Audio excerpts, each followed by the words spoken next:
Today we're going to talk about all the players we got in 2023. Just seeing where they are, what they're doing. What are they doing? Hmm. Howdy, folks, and welcome back to another exciting episode of the D.Bell Sports Podcast. I'm your host, D.Bell, and today we're going to talk about all the players we got in 2023, about a year and a half ago. Oh, it's coming up on the end of the season already. A lot of people are starting to talk about the draft since there are only a few games left. So, I know it's pretty recent still, but I wanted to talk about some of the players we got last year around the draft and free agency and stuff. Thought it'd be fun, and it is fun. I learned a lot. I can also maybe do a 5 years out, 10 years out, maybe for next time. But for now, I want to see all the players we got last year. So to start off, I'm going to talk about the draft. Our round one draft pick, number one draft pick was Mozzie Smith, the defensive tackle from Michigan. He's active. His status active. He's a starter. His rookie season last year, he certainly struggled. He struggled against the pass. He had shoulder surgery. Overall, he didn't have a very productive rookie season. And over the course of the season, he also lost over 30 pounds, which was noted and a little troubling. We were like, what's going on? This year, just in the offseason, it was reported and sort of implied that he was having mental health issues or maybe working through something personal. He's recovering from surgery. He's doing a lot better this year, though. So, he certainly improved. Number two, Luke Schoonmaker, status active. He's our backup tight end. With Brevin Spanford is the number 3 tight end. He's number 2, and Jake Ferguson is our number 1 tight end, of course. But he's our backup right now. Over the course of the past 2 seasons, he's had 287 yards and 3 touchdowns. So okay, not bad. He had to step up a lot this year when Jake Ferguson's been hurt, and he's done quite well, I think.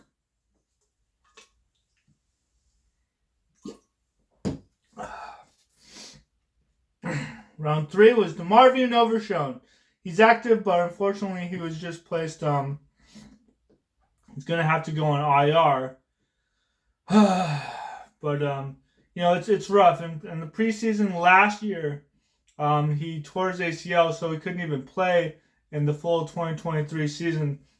And this season, he just tore his MCL, ACL, and PCL against the Bengals. He had that pick 6 recently. He got tossed up in the air. He picked it up and ran in for a touchdown, and then this happens. It was just really sad to see that against the Bengals, to see him, just have that injury, and now he has to have a long rehab. It sucks. He's doing so well this year. He's doing so well, but he didn't play last year. Got to play this year, but unfortunately he's been hurt twice already. So, it just really sucks. All right, number 4 draft pick, Viliami Fehoko, defensive tackle from San Jose State. With us last year, 4th round pick. We tried him at defensive tackle. He went on IR in November 18th, 2023 with a shoulder injury. Had 10 games on the inactive list and 7 games on the on IR. And let's see. This preseason we tried him at defensive end, and he was waived on August 26th. Then he was waived from IR on September 3rd this year. He's now on the Washington Commanders practice squad, where many of our, former players have gone to, especially defensive players, since Dan Quinn is now their coach, our old defensive coordinator. Number 5, Asim Richards from North Carolina. He's active. He's a round 5 pick. He's a backup offensive lineman. He's played recently, so he's had to play due to some injuries. But so he did play a few weeks ago. He was placed on IR after he suffered a high ankle sprain against the Commanders. So he did have to come in, do some injuries, do some stuff on the O-line, but right now, unfortunately, he's on IR. Number 6 was round 6, Eric Scott, cornerback. So, 6th round draft pick. He's now on the Chiefs practice squad after we waived him in August. We couldn't make room for him because we already had Kalen Carson and Andrew Booth ahead of him on the depth chart, so we did have to waive him. Number 7 pick, also round 6, Deuce Vaughn from Kansas State, the running back. He's active, but he's our third string running back. He hasn't been active the whole year. He has been hurt a little bit, I think. But last year, he had 40 yards rushing and 40 yards receiving. And this year, he's had 33 yards rushing with 18 yards receiving. So he hasn't been the most productive. Again, 6th round pick, third string behind Zeke, behind Rico Dowdle. I don't think his status will change very much going into next year. I suspect we'll draft a running back pretty early in the draft next year. Possibly keep Rico Dowdle, which would still put him as the third string. Number 8, round 7 draft pick was Jalen Brooks from South Carolina, wide receiver. He had 64 yards last year. Has 148 this year, 0 touchdowns overall. He's had some troubles. He hasn't had the best year, despite having more yards. He did slip, notably slipped and fell early on, resulting in an interception. That led to a touchdown in the Saints game, so that was unfortunate.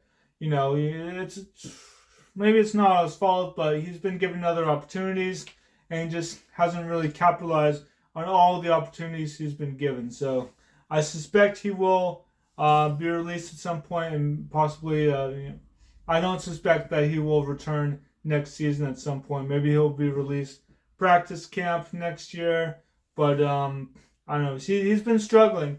If they keep him, hopefully they can develop him a little bit more, but other receivers like Kevontae Turpin, Jalen Tolbert have been doing much better. Trades, acquisitions, we got Brandon Cooks in the offseason in 23. He's active right now. He was on IR for the longest time, and he's pretty good. We got him from the Texans for a 2-year, $20 million contract. He had 657 yards and 8 touchdowns last year. His most is 9 touchdowns with the Saints in 2015, and then he got 8 one other time in 2016 also with the Saints. So not bad. Been hurt this year, but he's back, and he's had 2 touchdowns in the last 2 games with Cooper Rush. So good. We also got Stephon Gilmore. He was very good in 2023. In the regular season, he started all 17 games and had 68 combined tackles, 2 interceptions and 1 forced fumble, which was pretty consistent, from the year before. The year before, he had 66 tackles with the Colts with 2 interceptions, so pretty much identical stats.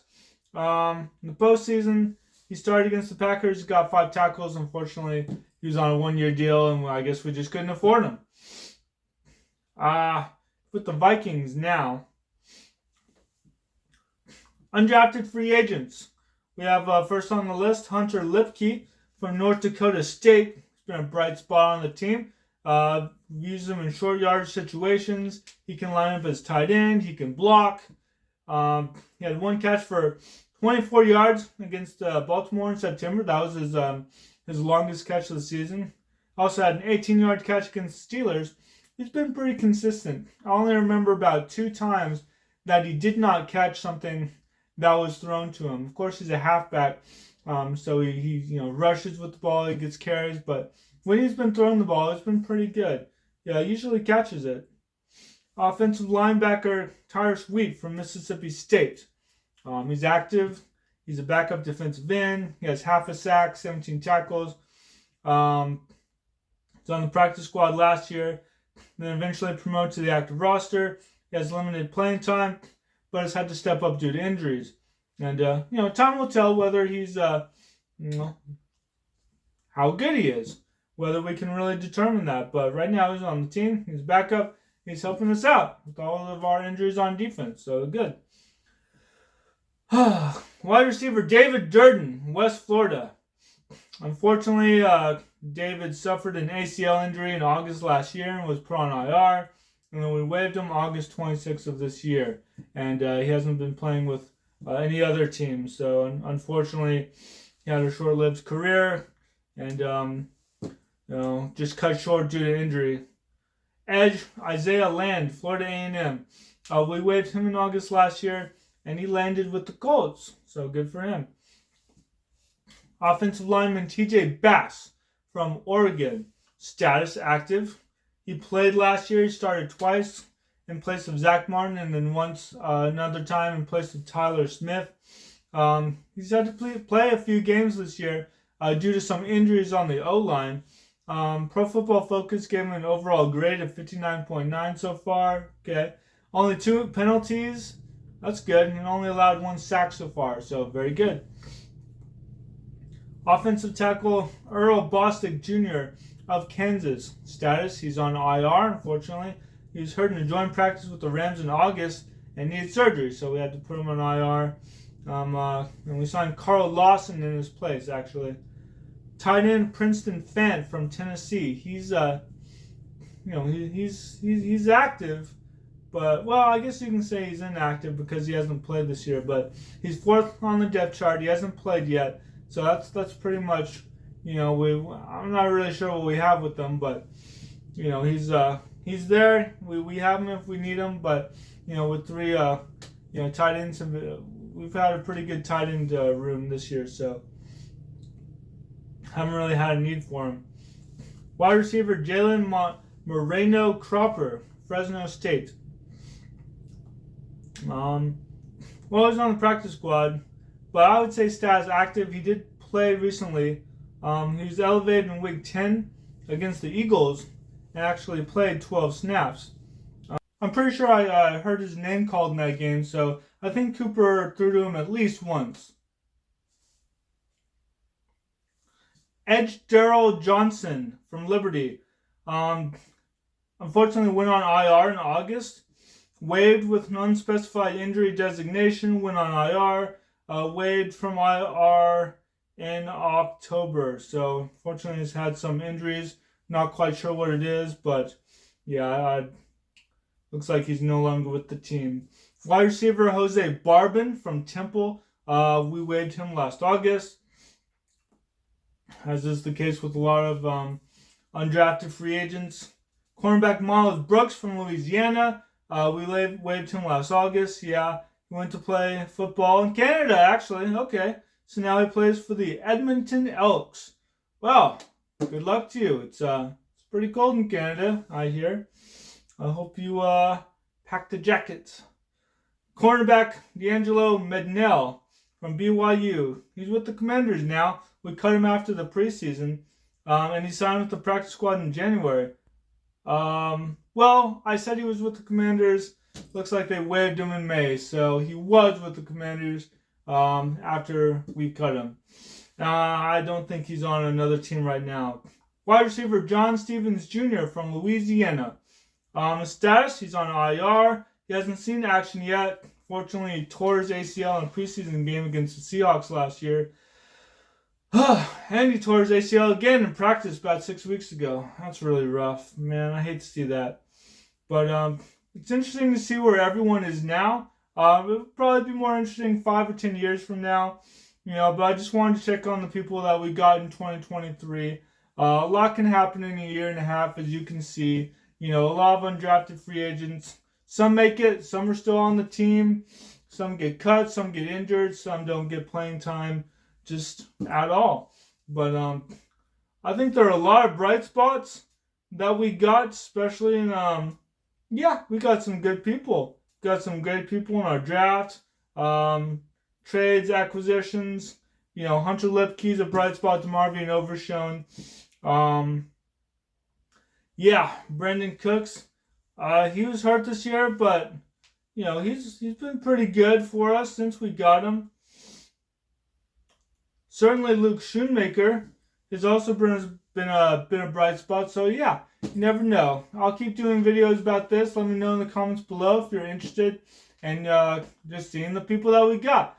we got a couple people in 24, free agents. Eric Kendricks, a lot has been made of the all-in comments, seeing that we didn't get too many people. But I can look from many years past and then see what happened to a lot of our players. But thank you so much for watching and listening, and thank you to all my Patreon subscribers out there. And just let me know if you want me to do anything else. And of course, go Cowboys!